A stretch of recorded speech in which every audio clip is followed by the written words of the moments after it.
At daybreak on May 7, 2021, an employee found a ransom note from hackers on a control room computer.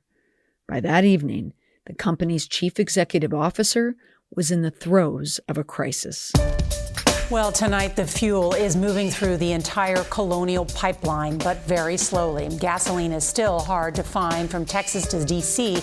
because of panic buying when the pipeline was shut down for 6 days after a ransomware attack. Colonial Pipeline did pay a multi-million-dollar ransom to the hackers to unlock some of its data. We are deeply sorry for the impact that this attack had.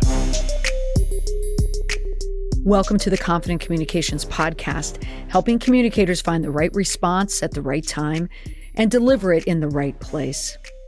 It is almost impossible for any company to fully plan for a crisis. Even Joseph Blunt, the CEO of Colonial Pipeline Company, authorized a ransom payment of $4.4 million because he was unsure how badly the cyber attack had breached its systems. And even more ominous, how long it would take to bring the pipeline back. One of the worst types of crisis a company can face is the one they are unprepared to handle. My guest, Edward Segal, is a crisis management expert, consultant, and author of the award-winning book, Crisis Ahead: 101 Ways to Prepare for and Bounce Back from Disasters, Scandals, and Other Emergencies. On the podcast, he shares steps a company can take to ensure that they are as ready as they can be for a crisis. Take a listen. Edward, it's a pleasure to speak with you because I always enjoy speaking with people in the same profession, and especially people who have worked not only in association work. I think that could be very difficult work. It could be very challenging work because you are negotiating a lot of things, but also with political experience and public relations experience. So, Edward, let's just get started here. Let's just jump in your past for a bit. Tell me about your political public relations career, communications career. Well, I got my start while I was really working in high school and early college, where I would volunteer for my local member of Congress because I was really interested in politics, and I had opportunity. Pardon? What state were you in? Where was California, this? Los Angeles California, area, Torrance, okay. Gardena, Inglewood area, for those who are familiar with Southern California. And it was my first opportunity to get my feet wet in politics. I had, even in high school, I had done volunteer work for the Speaker of the California State Assembly. His name was Jess Unruh. And he was the politician who came up with the phrase that money is the mother milk of politics. And I learned a very lot about politics and communications. I think it's like I was 15 or 16 years old.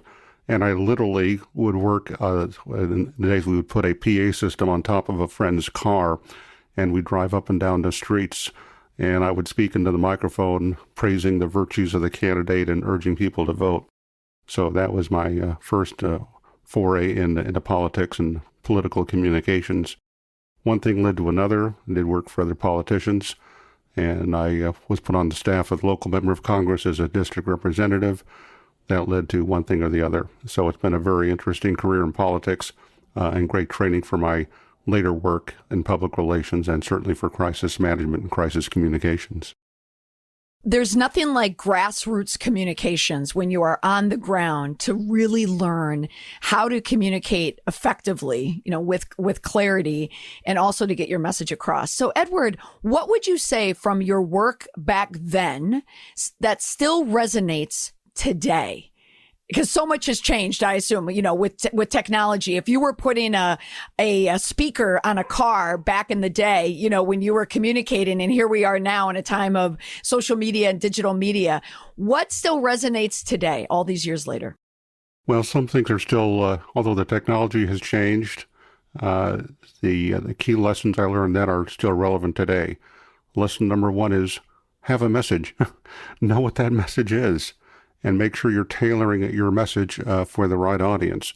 If you're saying the wrong things to the wrong people at the wrong time for the wrong reasons, that message will work against you and not for you. So have a message, tailor the message to the right audience. And just as then, when I was up and down the streets with a PA system on top of a car, use the right technology to reach the people. Then a PA system and you're driving up and down the streets with a message. That was the way to reach a lot of people then. Now, of course, we have the equivalent of a PA system on the top of a car, and that's social media. But Right. again, then as now, you need to customize the message for the medium, know who you're trying to reach, and communicate in a timely, effective, strategic, effective method. Otherwise, you're wasting your time. Well, and that's one of the reasons why I wanted to bring you on the podcast to speak to you, about communications. And it's interesting when you're mentioning how you don't want to say the wrong message at the wrong time. I mean, it's the counter of my mission statement of creating the right message at the right time and delivering it in the right place, whether it's on the top of a car or whether it's through Twitter. You wrote the book Crisis Ahead, 101 Ways to Prepare for and Bounce Back from Disasters, Scandals, and Other Emergencies. That's such a great title. Anytime I see the word scandal in any piece of content, you got me hooked. But one of the pieces in there in your chapters, you had talked about, how ready are you for a crisis, and how important it is to find out before it's too late. Edward, before we get into your thoughts on that, do you find in your work now that most people are prepared for a crisis or not? The answer is no, which is one of the reasons why I wrote the book. Studies have shown that only 50 or 60% of companies even have a crisis management plan. And even if they have a plan, it's not likely that they've updated it anytime recently. And even if they've updated it, it's not likely that they have even practiced it or held drills or exercises to make sure it will work when necessary. So I wrote the book for 4 basic audiences: those who want to prevent a crisis, those who want to prepare for a crisis, those who want to manage a crisis, and those who want to recover from a crisis as soon as possible. So the book has a lot of practical advice based on my experience, and importantly, more than 100 case studies, many case studies, that looks at the good, bad, and sometimes the incredibly ugly ways companies and organizations have responded to a crisis. And another reason I wrote the book is that it's always better to learn from the mistakes of others than to make those mistakes and learn it yourself. And I wanted to make it as easy as possible for people to learn the best practices for dealing with and communicating a crisis, and help them avoid making the mistakes and learn from the mistakes of others so they're ready for when, not if, a crisis happens for their company or organization. With over 100 case studies in the book, can you think of a good, a bad, or ugly crisis that stands out? Well, a good crisis, it depends on whose side of the crisis you're on. There's no such thing as a good crisis for a company. They're all bad things, but I think there are better ways and worse ways to respond to a crisis. I think one of the worst ways was what happened to Boeing a couple, 3 years ago, when not one but 2 of their aircrafts crashed. And the lessons from that, and that's actually the first mini case study in the book, is that they did not respond the best possible way.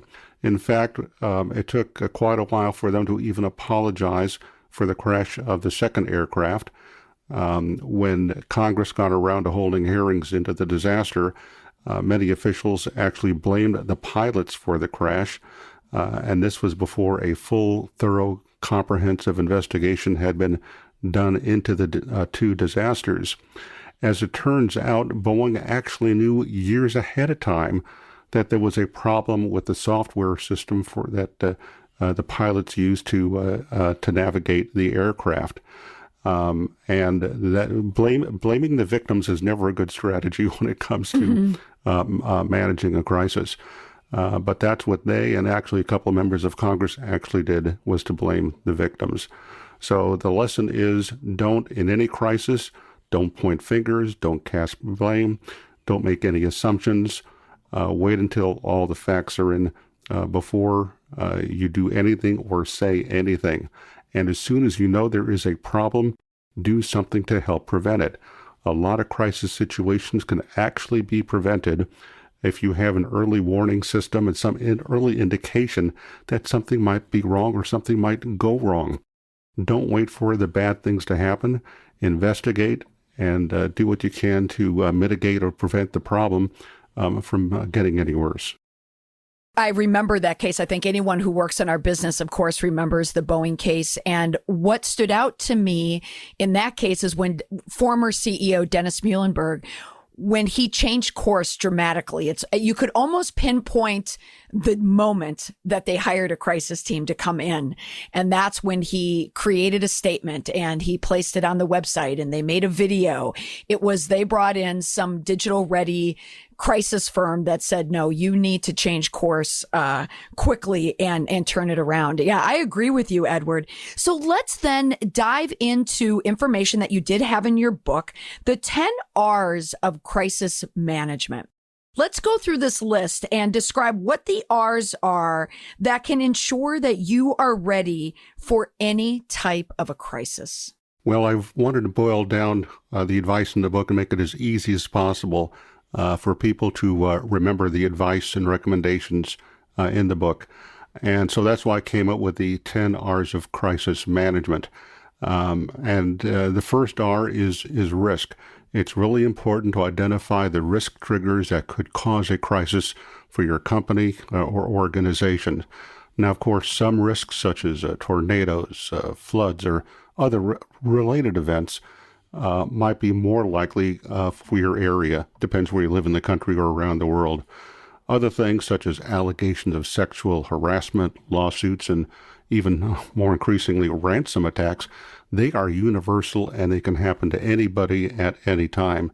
So some risks are possible to mitigate and others you just have no control over. The next R is to reduce the steps, take the steps that are necessary and prudent to lessen those known risks. Some of those steps can be as basic as following common sense accounting procedures, for example, in order to prevent fraud or forgery. Other steps would be more extensive and more expensive, such as providing appropriate training or retraining to your staff so they know how to respond to a crisis or prevent a crisis in the first place. Mm-hmm. The next R is ready. It's absolutely essential to have a crisis plan in place and ready to implement at a moment's notice when it's needed. And because one size is not going to fit all crisis situations, have a plan B, C, or D, and maybe an X, Y, and Z to deal with every possible contingency so that you're as prepared as possible. If the basic plan doesn't work, then you could roll out the contingency plans immediately and not miss a beat. Edward, let me ask you about a crisis plan. Do you feel that companies can create their own crisis plans or should they outsource? No, you really need help and you really need guidance. In fact, I have a basic crisis management plan template in the book and available for free on my website for those people who enter the right code, where it has dozens of information and data points that people need to fill in the blanks as much as possible before they have a crisis. And then once that crisis breaks, they fill in the blanks for the information they know or update the information they have. And then, of course, you need to practice it. Having a plan and not practicing it is almost like having no plan at all. You have to make sure it works. And the more you practice and test it, the more confident you'll have that it will work when it's needed. And part of having a plan and testing it is having a crisis response team in place before you're needed. Right. That team should be come from all members, the appropriate parts of your organization, depending, of course, on how large your organization is. And they should be the ones who are intimately familiar with the plan, are practicing it on a regular basis, and just as importantly, make sure they can work well together. If you've got 10 people on your crisis management team and three of them don't get along with the others, you've got a problem. And you have another crisis. That's right. And in any crisis, you have to make sure the plan works properly, and also all members of the team who are responding to the crisis can work effectively as well. Okay, so we have risk, reduce, and ready. So that sounds like we're in the prep, heavy into the preparation phase. What is the fourth R? Well, the fourth R is to rehearse.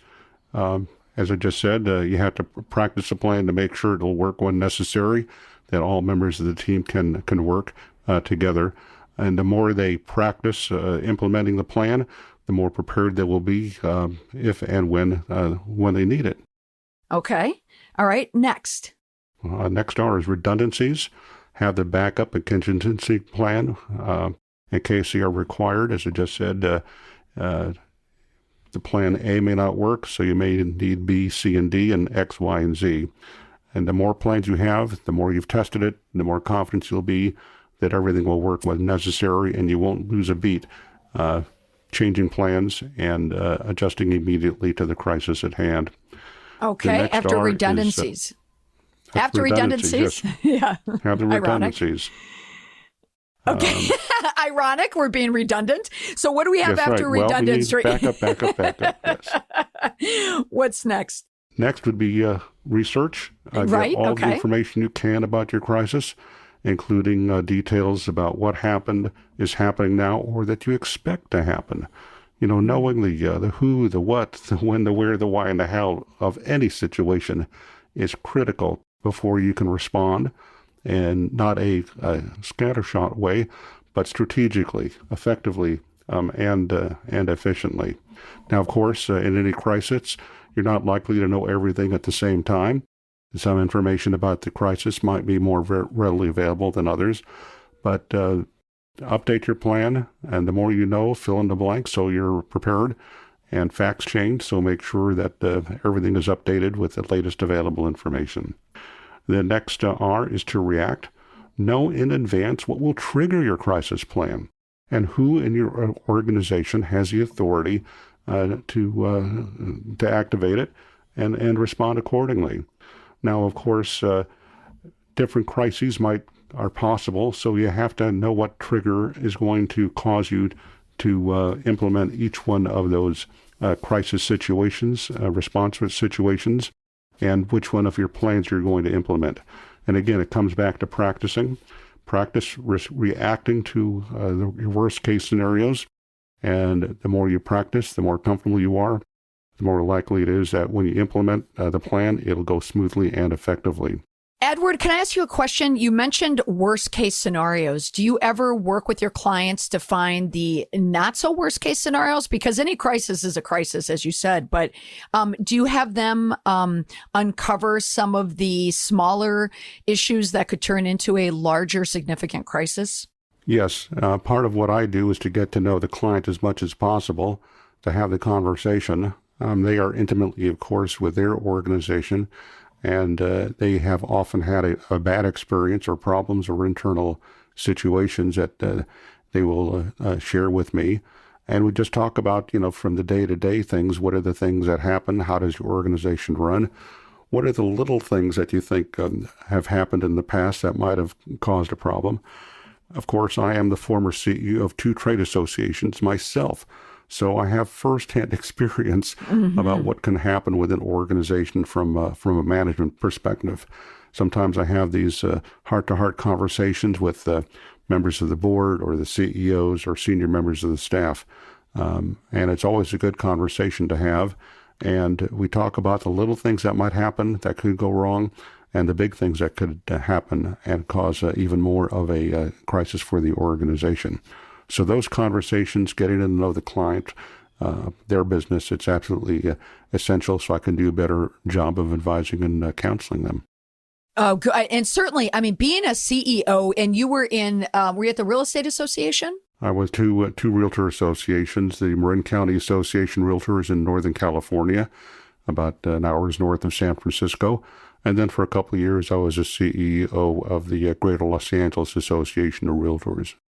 Mm-hmm. And so certainly you learned the nuances of understanding impending crises, but also how to internally communicate with that. If you were dealing with a board, you were dealing with your members, you were dealing with internal staff.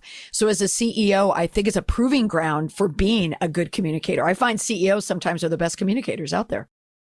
Yes, they have to be, and they have to get along with various internal and external audiences.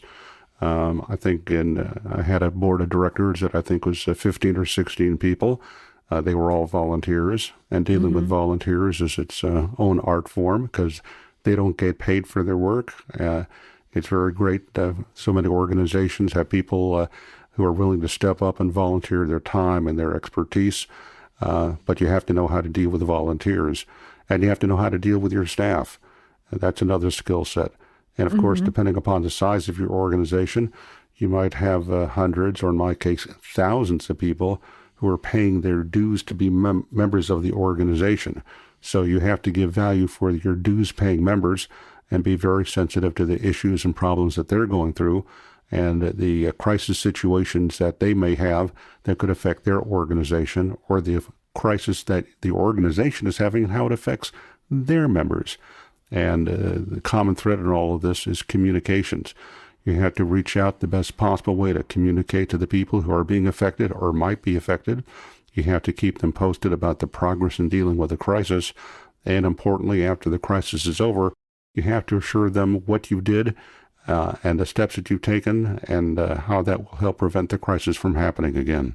Yeah, and so you mentioned number 8, which is reach out, which I find in my work as well. The obstacle for people to reach out is fear and worry that too much information might get out, or they want to cover other aspects of the crisis that they're dealing with, and they're not quite as open as they can be. So in your list, when you mention reaching out, you're talking about doing it in a timely fashion. You want to do it immediately, but also anyone who is impacted by this crisis deserves to know what is happening, correct? Yes, full disclosure, full immediate disclosure is absolutely essential. People have a right to know all the information that you know about a crisis. You have to couch it in terms, of course, that you're comfortable and confident that the information they're getting is accurate and up to date. You simply cannot speculate or guess about information. People will understand if you don't know the answers to the questions they have about a crisis, but you have to give them absolute assurance that you will tell them as soon as you know. And part of reaching out is to use the communications methods that they are using to reach out to them, whether it's direct messaging or text messages or email or an FAQ on your website or a phone tree to reach out to people, or all of the above. But you have to know how your members get their information. And if you're dealing with the public, you have to know how they are getting their information. If it is a crisis situation that affects the public or large members of the community, then you need to reach out with, for example, news organizations to get the word out.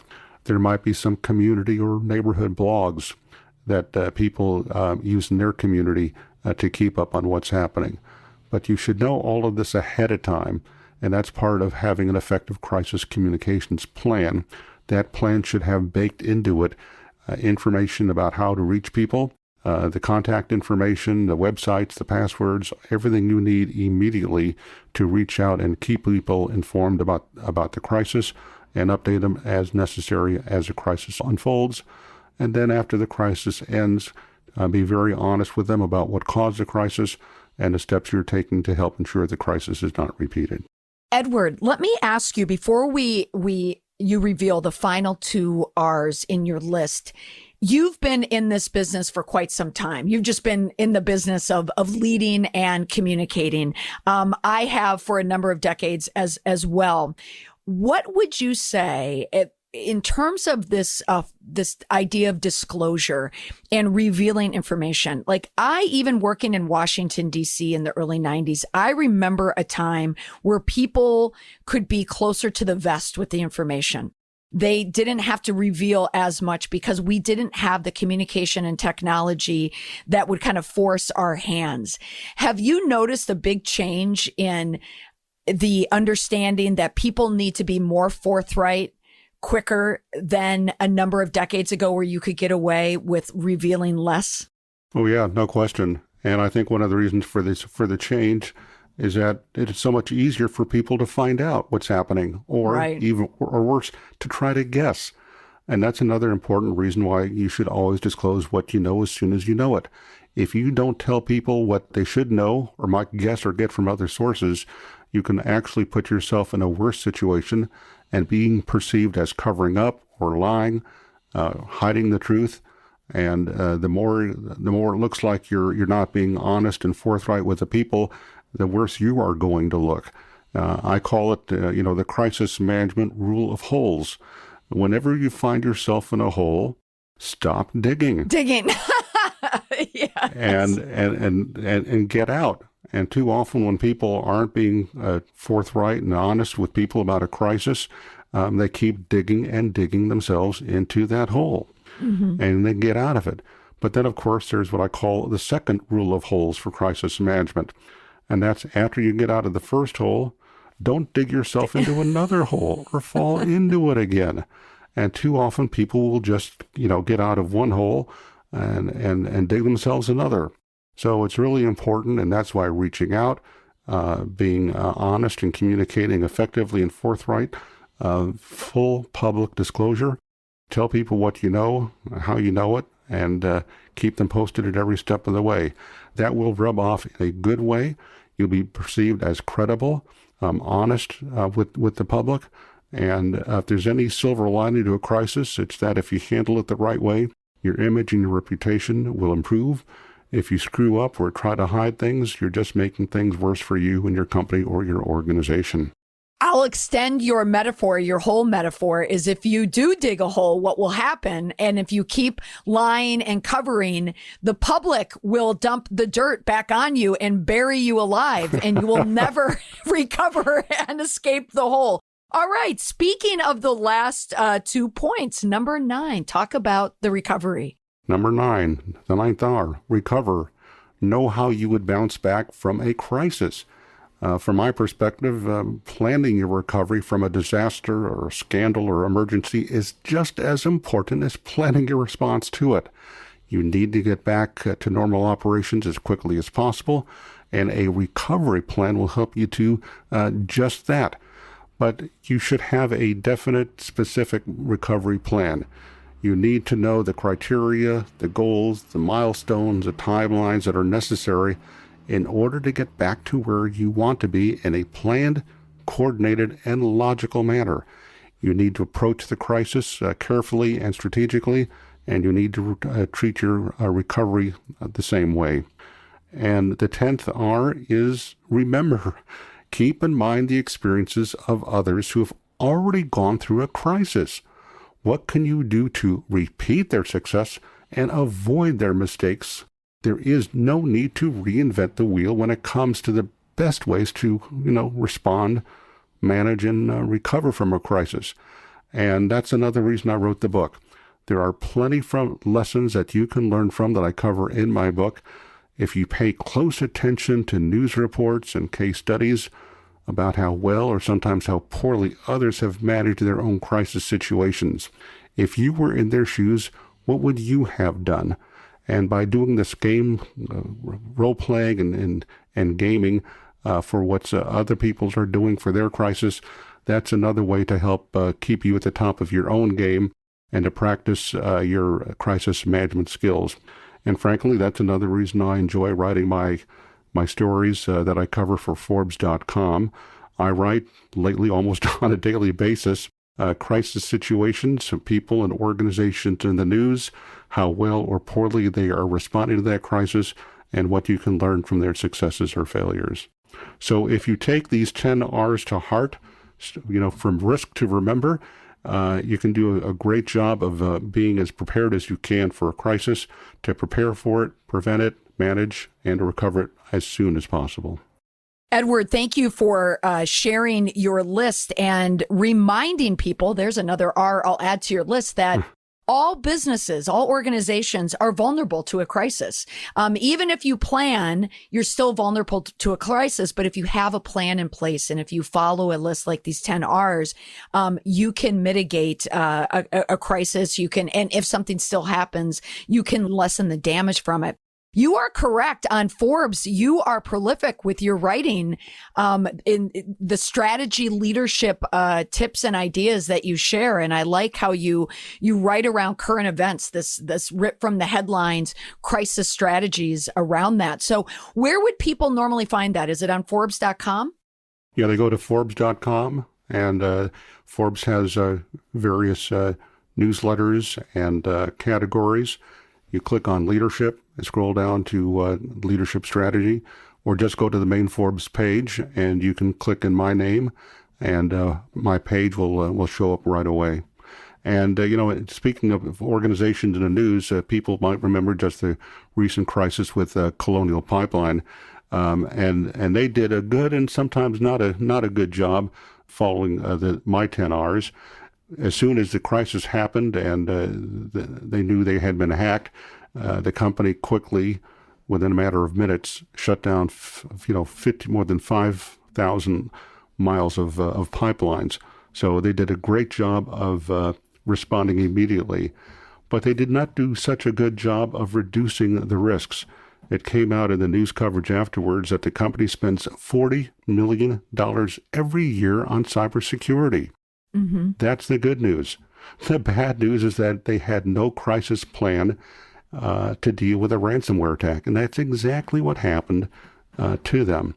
So I don't know if they're following my 10 R's, probably not, but anyone who wants to learn from the successes of what Colonial Pipeline did or others in the news, keep these 10 R's in mind. When a crisis happens, go through the checklist, see how well they did. And this is another great way to have a continuing education for crisis management and to be prepared as possible to prevent, prepare, and recover from a disaster or scandal when it happens to your company or organization. Edward, you had mentioned from your book that there was a template that people can find online. Where would they go online to download that template?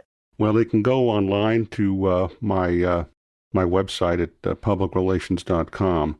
But to make it as easy as possible, if they just want to reach out to me, and I'll be by email, and I'll be glad to send them the Word template that they can use to customize it.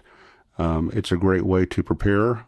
Even if they have a crisis management plan in place, they could use my crisis management plan template as a reality check against theirs. If they're not happy with their own, they're free to customize it. Or if they see parts of mine that they think would help them, they're welcome to use it that well. So all they have to do is send me an email at my name, Edward Segal Communications @gmail.com, and I will be glad to respond and send them a Word document of my crisis management plan template. And I'll be sure to include that in the show notes. And Edward, I have one final question for you. When were you savvy enough to nab publicrelations.com? That was many decades ago, right when the internet was becoming a thing. I had a friend who knew I was in public relations, and he just wanted to give me a heads up about the importance of getting a domain name. I said, what is a domain name, and why would I possibly care? And I think I got publicrelations.com for it seemed like an outrageous amount of money at the time, of $35. Oh my God, I didn't want to spend that kind of money. So I'm really glad I did. My only regret is that I did not get publicrelations.org or all the other variations that came out. But I've used publicrelations.com over time. It's been a great domain name. And when my book came out last year, I figured why not use a domain name to help promote my book. So if people want to learn more about my book, they can go to publicrelations.com. There are links to my other columns on Forbes.com and information on how to buy the book and links to buy the book on Amazon, where it's also available as an ebook, or independent bookstores. Just go to the links and you can buy the book wherever you like to buy your books. Well, Edward, thank you so much for sharing your insight and, more importantly, those 10 R's of crisis management: of risk, reduce, ready, research, rehearse, redundancies, react, reach out, recover, and remember. So thank you for this unforgettable interview about crisis management and preparation. Thank you, Molly. It's been a joy being with you. And I hope everyone out there, I hope they don't have a crisis, but I hope they take steps now to be ready for it, just in case they happen. They do have it in the days ahead. My thanks to guest Edward Segal for reminding us about the importance of crisis preparedness. Your indestructible tip: fail to plan, plan to fail. Every company should have an up-to-date crisis plan. For more information about Edward, you can find him at the enviable URL, publicrelations.com. There you can download his free tip sheet, how to ensure the success of your speeches, presentations, and publicity campaigns. You can also find him on Twitter at Edward Segal and read his thought leadership on crisis management on Forbes.com. Hey, I want to hear from you. What do you want to learn on the podcast? Is there a particular topic you would like me to discuss? Or do you have a question you'd like to ask? I am here to serve. If you head over to my website, mollymcpherson.com/podcast, scroll all the way to the bottom, there is an online voicemail option for you to leave your message. That's all for this week on the podcast. Thanks for listening. Bye for now.